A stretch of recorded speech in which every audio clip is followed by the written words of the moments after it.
Com valoreu la mobilització del 12 d'octubre? És la pregunta avui del dia. Estan responent els espectadors, molt activament a través de les xarxes socials, també a través del telèfon, al 93 473 35 35. Ara de seguida farem un resum d'aquestes trucades. Jo els volia proposar en aquesta part final de tertúlia ocupar-nos d'una qüestió que ens ha tingut a tots molt alertes aquesta última setmana. Avui l'auxiliar d'infermeria Teresa Romero comença la seva segona setmana d'aïllament amb un estat de salut que se'ns diu que és estable a dins la gravetat i sembla que amb tota la prudència del món, perquè aquest virus té alts i baixos, ahir s'hauria dit que hi ha indicis per l'esperança i que la càrrega viral ha baixat i que, per tant, doncs, en fi, toquem fusta, ferro i el que trobem perquè això tiri endavant, que és el primer, sens dubte.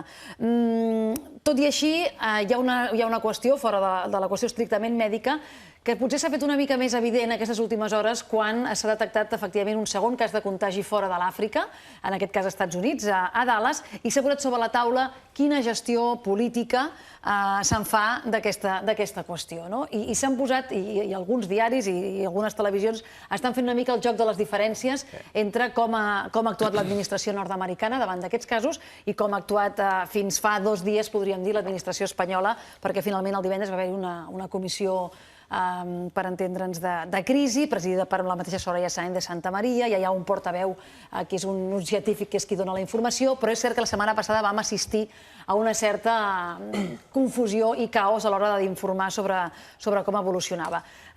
Utilitzem, per posar-nos en una situació tots plegats, un moment, recuperem algunes de les declaracions del conseller de Sanitat de la Comunitat de Madrid i algunes de les que està fent de portaveu als Estats Units per situar la qüestió sobre si s'ha fallat o no en la gestió d'aquesta crisi políticament. También es verdad que a raíz de los resultados nos pudo haber estado mintiendo, pero eso lo pongo yo de mi cosecha, no lo podemos demostrar. That healthcare worker is a heroic person who provided care to Mr. Duncan. I met with that healthcare worker's parents, and the healthcare worker and their parents have asked that their privacy be respected and their name not be released.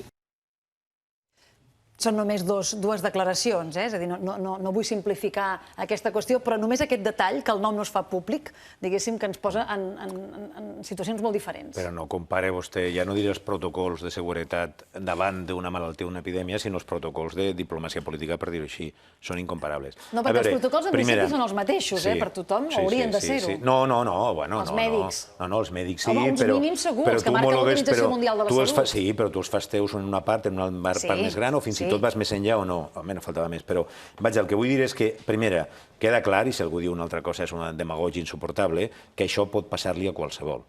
És a dir, que una persona que ha atès un infectat d'una malaltia infecciosa pot quedar contaminada, pot quedar-se-li, pot contagiar, pot passar en qualsevol lloc. A partir d'ahir hi ha moltes maneres de fer-ho, des de quan a una d'aquestes persones li fas proves i detectes immediatament que ja té febre, a una altra persona que tenint febre se'n va de vacances i que després és desautoritzada per un representant polític que diu que potser va mentir.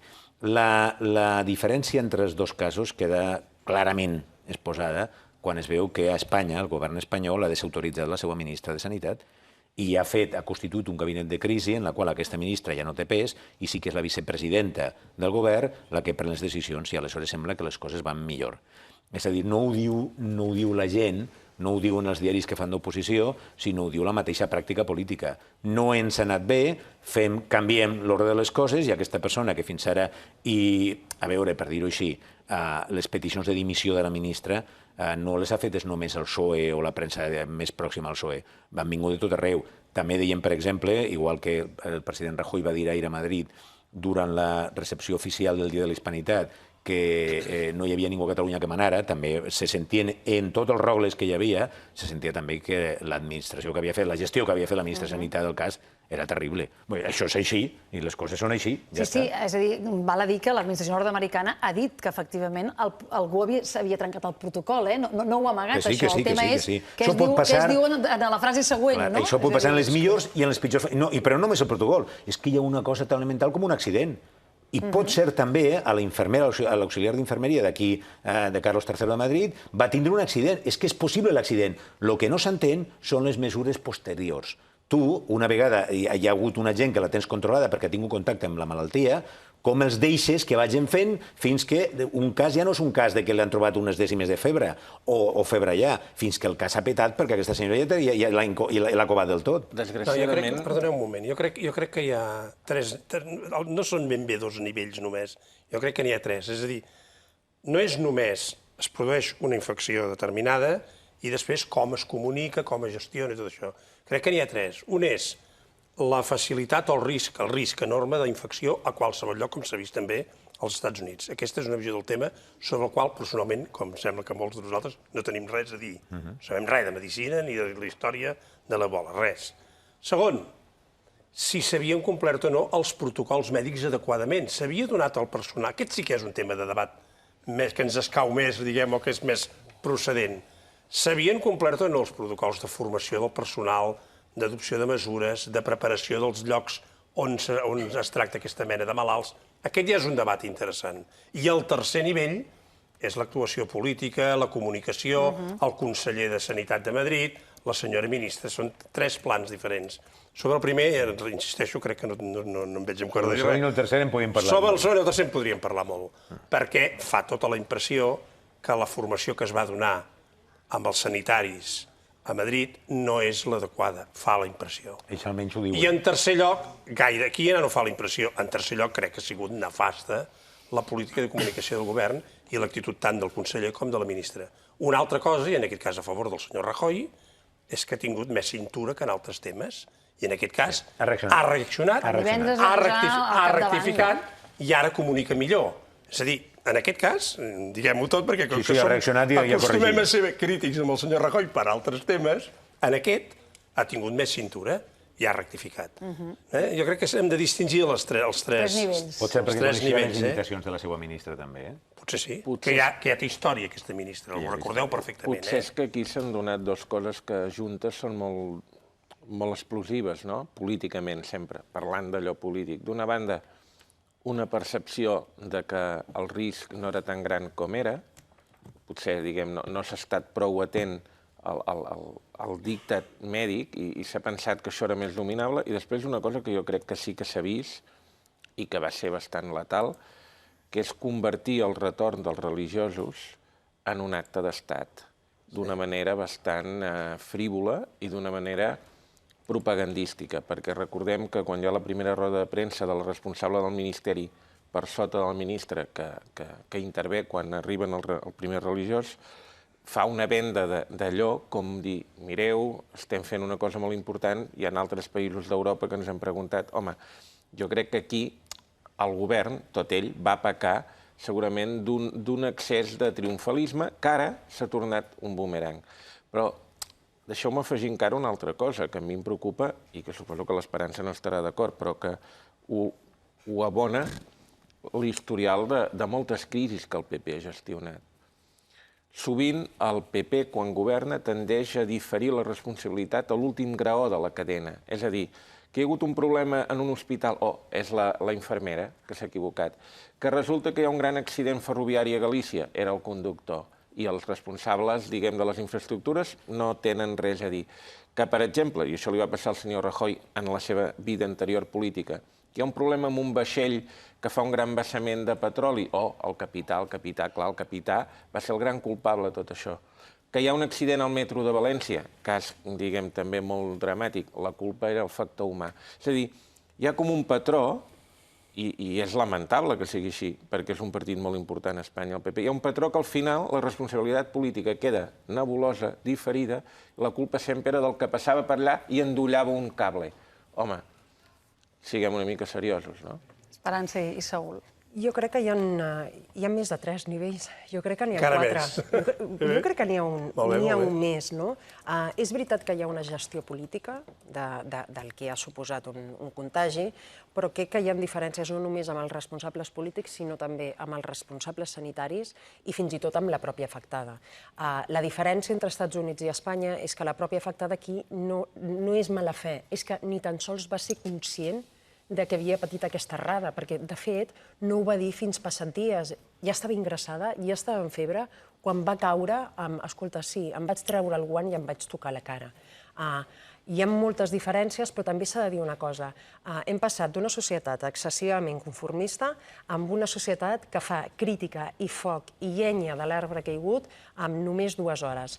Un dels errors comunicatius, que jo amb això sí que hi coincideixo amb vosaltres, va ser sortir només amb 2 hores, sense tota la informació, a la ministra Ana Mato. La roda de premsa famosa del mateix dia. No va ser bona perquè no va generalitzar, no va causar calma, sinó fins i tot més alarma social.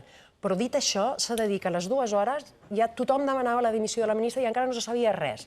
Ni tan sols es preguntava al responsable de l'hospital quina mena d'informació, quina mena de formació, què és el que havia passat, si s'havia complert o no el protocol. Jo crec que se'ls va preguntar tot, en aquella roda de premsa. El problema és que... No, si no va haver-hi preguntes. Home, sí. Preguntes com tal, a la ministra pràcticament no li van fer. Sí, li van fer el que no les va respondre. És que no tenia la informació. Aquest és el problema. I dos, sí que és veritat que hi ha una diferència respecte als Estats Units i és no tenir un conseller de Sanitat com aquest. Crec que el conseller de Sanitat de la comunitat no ha estat gens encertat. Però també assenyalar una altra cosa. També crec que hem de pensar, tot i que estimem els animals, hem de pensar aquí com s'ha enfocat el problema de la bola amb el tema del gos de l'afectada. Sembla que la infermera nord-americana també té una mascota. També té una mascota. Però no està decidit encara, exacte, no se sap què passarà. Però s'ha de veure també quines reaccions. El debat sobre el gos i l'Excalibur, aquí hi ha alguns columnistes que n'han escrit, no? Que aquesta senyora decidira... Més que de la pacient, Però que aquesta senyora en febre decidira que feia no sé què, pot ser per 3 coses. Primera, perquè sigui un inconscient, podríem... Segona, perquè no li havien explicat bé la gravetat de les decisions que prenguera a partir de detectar que hi havia alguna anomalia. I tercera, perquè no s'havien establert els controls necessaris perquè quan una persona ha tractat a un contagiat d'Ebola estigui sota control. I, per tant, que siguin inconscients és possible, això és el que ha vingut a dir el PP i això és el que han vingut a dir el seu representant. Bueno, és que aquesta persona, el que va dir el conseller de Salut. La segona, home, és que jo crec, de totes maneres, que alguna formació hauria d'haver tingut. I si fallava la formació, perquè hi ha alguna persona que se salta la formació, que no atén les raons de la formació, després hauria d'haver-hi hagut els filtres necessaris, perquè això no ha passat als Estats Units. Allà hi ha hagut un contagi, però no ha sigut perquè aquesta persona no se n'ha anat per ahir. És que aquí, també per això dic, que no és una qüestió de mala fe, és que la pròpia afectada ha sigut conscient des del minut 1 de la perillositat que tenia aquest error. I com va deixar el sistema de control que ella poguera tindre febre sense dir-ho o anar-se'n de vacances. Se suposa que el sistema de control està per sobre inclús de la voluntat o els errors de les persones controlades. Se suposa. Jo tinc entès que ella va trucar a l'hospital. Hi ha una certa confusió. És que ella no para, ella està al llit allà malalt. Ella, pobra, ja no podia res. I va avisar que tenia febre i li van dir que es quedés a casa. Si no tenia 38... I que s'agafés uns dies. Per tant... Però no va dir que era la persona que... Sí, va dir, escolta, jo he estat en contacte amb aquesta persona i tinc febre. No, home, no, queda't a casa i tal. I per tant, des del centre se li va treure importància a la sospita que ella va plantejar. Això és la versió que jo tenia entès. Molt d'acord, perquè hi ha força unanimitat amb tot el que heu comentat, fa aquesta impressió que el PP vol fer una qüestió d'estat portant els missioners cap aquí i la presentació mediàtica i la idea de que... També s'ha fet als Estats Units i a Alemanya, no és l'únic país que ho ha fet. És que es fa a tots els països. Sí, home, I escolta, el doctor Trilla l'altre dia admetia que ell no trobava que fos una decisió desencertada i que era normal que la gent volgués ser atesa a casa seva. Jo no ho estic criticant, el que estic dient és per donar tota la... que el Partit Popular en aquest sentit ha volgut jugar a ser un país gran i la imatge de donar... Escolta, i els alliberats a les ONGs... Sí, però deixa'm acabar el raonament. I en aquest sentit són molt estatistes, però després, quan es tracta d'analitzar per què el protocol ha fallat, o els mecanismes de control, o la formació insuficient que ho denuncien els sanitaris, o la influència de les retallades que a la Comunitat de Madrid tenen a veure també amb una política privatitzadora salvatge dels centres sanitaris, instigada pel Partit Popular més liberal de Madrid.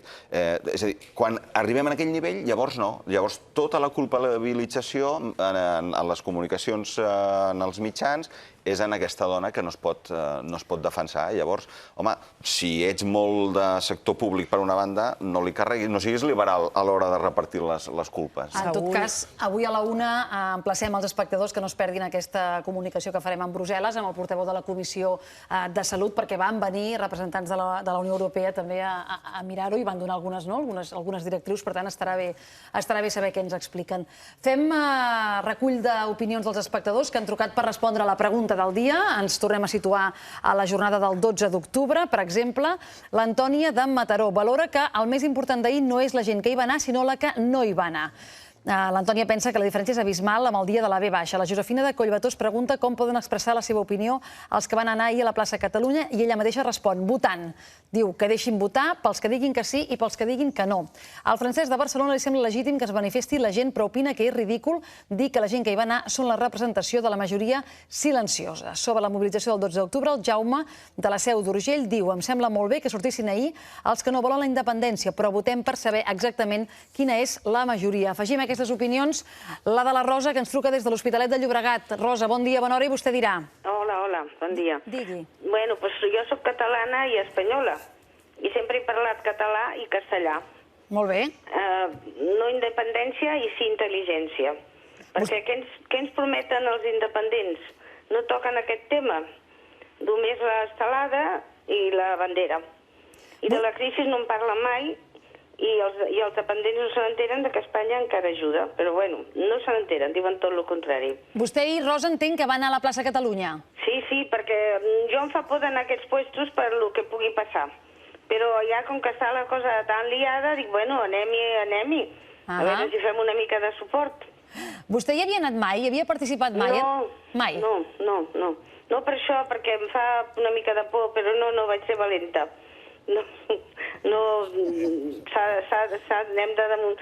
Hem de demostrar-ho d'alguna manera. Ara parlava, perquè sentia el que parlaven els altres, de la consulta, que jo crec que passaria com a Escòcia, que si la fessin, és que tots els ahir no van poder vindre tants com van vindre per la diada, perquè, no sé, potser sí que en són menys, però n'hi ha molts com jo que no s'atreveixen a anar-hi, que no poden anar-hi, i per la diada s'esforcen i sí que hi van. I aleshores, el que passa que el Rajoy això, com que de fet ell parla d'una llei, el Mas se la passa, i aleshores si aquesta llei no es pot fer aquesta consulta, doncs en principi tindrem que anar per la llei. Després, a veure, ja aniran arreglant-ho a veure com ho fan. Vostè entén que va anar a la manifestació perquè, òbviament, no està per la independència, però si es trobés la manera de fer la consulta, vostè li veuria pega a votar-ho? Bueno, sí, perquè jo crec que no guanyarien el sí. Jo crec que no guanyarien. No crec que no guanyarien. Però la millor manera de saber-ho no és votar? Sí, però això ho té que permetre la llei. Sí, l'entenc el seu punt perfectament. Sí, i si no anem amb la llei no pot ser. No pot ser, ho correguin com vulguin, però que no pot ser. Que no pot ser. Rosa, moltes gràcies per trucar-nos i per aportar-nos el seu punt de vista d'algú que ahir, a més, era a la plaça Catalunya. La Rosa, que tanca el seguit d'opinions que han arribat al telèfon, moltes també a través avui del Twitter i del Facebook, i el que toca ara als tertulians és aprovar i suspendre. No sé si canviareu de tema o us veig tots allà mateix, menys el Saúl. Canviarem de tema. Sí? Sí, tornarem a la bola. A la bola, d'acord.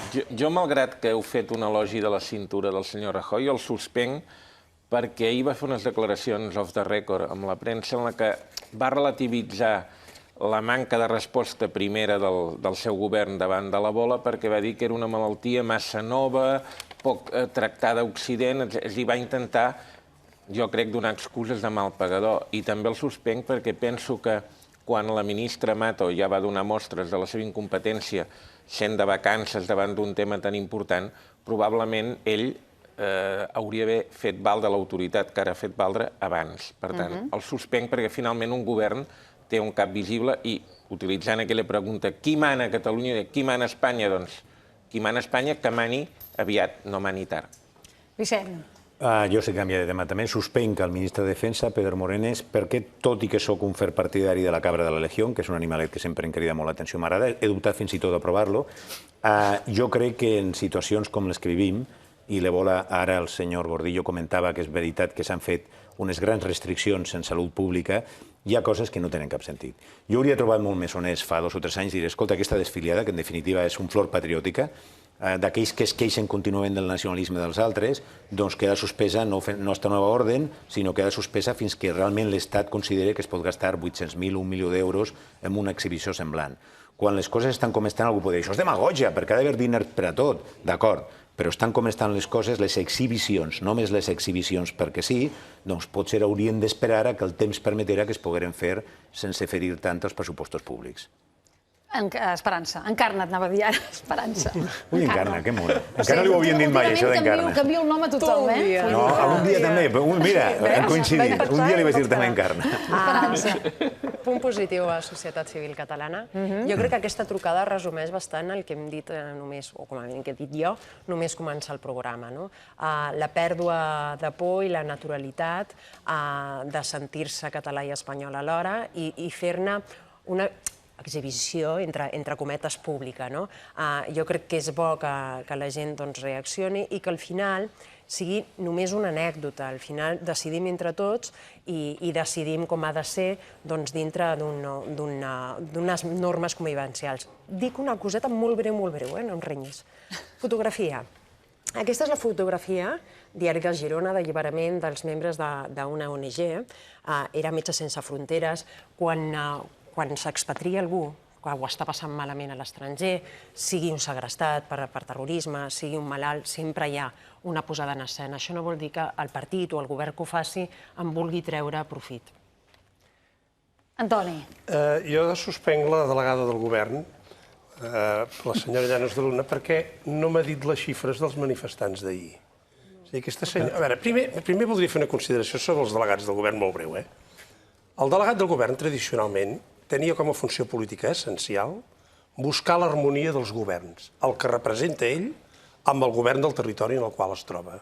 I tradicionalment eren la frontissa... L'oli, el greix. Més millor, l'expressió que és, exacte. Però això des del Pacte del Majestic, abans es deien governador civil si no tenien encomanada aquesta santa missió. No, parlo dels delegats del govern. D'acord. Posaven el greix i l'oli per evitar les tensions entre els dos governs. La senyora Llanos de Luna des del primer dia va tenir claríssim que ella no venia a untar res, sinó a atacar directament amb multitud d'accions i d'iniciatives judicials, moltes de les quals, per cert, fracassades, però que no para de provar constantment. I el que m'ha desconcertat és que va ser rapidíssim a comptar els manifestants del dia de la V baixa i, en canvi, ahir no ens en va dir res.